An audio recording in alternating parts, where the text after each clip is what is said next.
Episode 22 એક episode માતૃભાષા માટે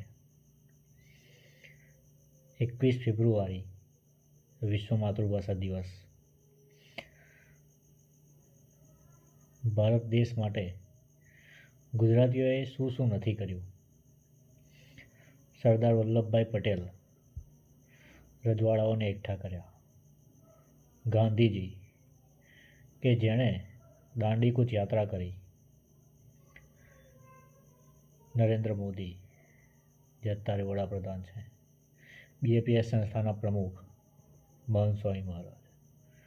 કેટલા ગુજરાતી થઈ ગયા. કહેવાય છે કે જ્યાં જ્યાં વસે ગુજરાતી ત્યાં ત્યાં સદાકાળ ગુજરાત. કવિ ખબરદારની પંક્તિ છે. દિવસમાં રોજ 10 પેજ ગુજરાતી પુસ્તકના વાંચવા જોઈએ. જો આપણે આપણી માતૃભાષા પ્રત્યે પ્રેમ હોય તો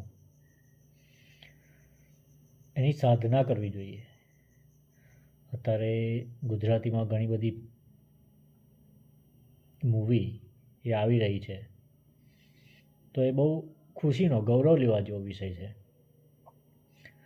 આપણે ઇંગ્લિશમાં જોડણીઓને ભૂલો કાઢતા હોઈએ છીએ કે આ જગ્યાએ ડબલ ઈ આવે, આ જગ્યાએ આઈ વપરાય, આ જગ્યાએ યુ વપરાય, આ જગ્યાએ ડબલ ઓ વપરાય. પણ શું આપણે ગુજરાતીમાં એટલું ધ્યાન રાખીએ છીએ? અનુસ્વાર ઘણા જ ઓછા લોકો એવા જોવા મળશે. ભાષા પ્રત્યે પ્રેમ હોવો જોઈએ.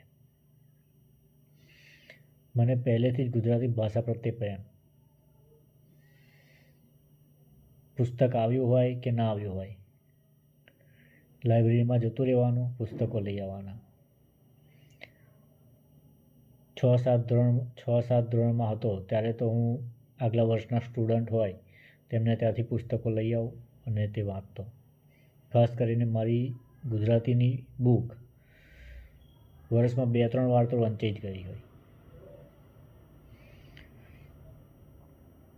આપણને ગુજરાતી ભાષામાં સળંગ ઇતિહાસ જોવા મળે છે. જેમ કે સિદ્ધહેમ શબ્દાનુશાસન એ ગ્રંથ આપણને મળે છે. પણ ઘણીવાર શિક્ષણની અંદર ધંધાદારી ઘૂસી ગઈ છે. તે ખરેખર ના થવું જોઈએ. અને એક વસ્તુ જરૂર કહીશ કે આપણે ગુજરાતી માટે ભદ્રમ ભદ્ર બુક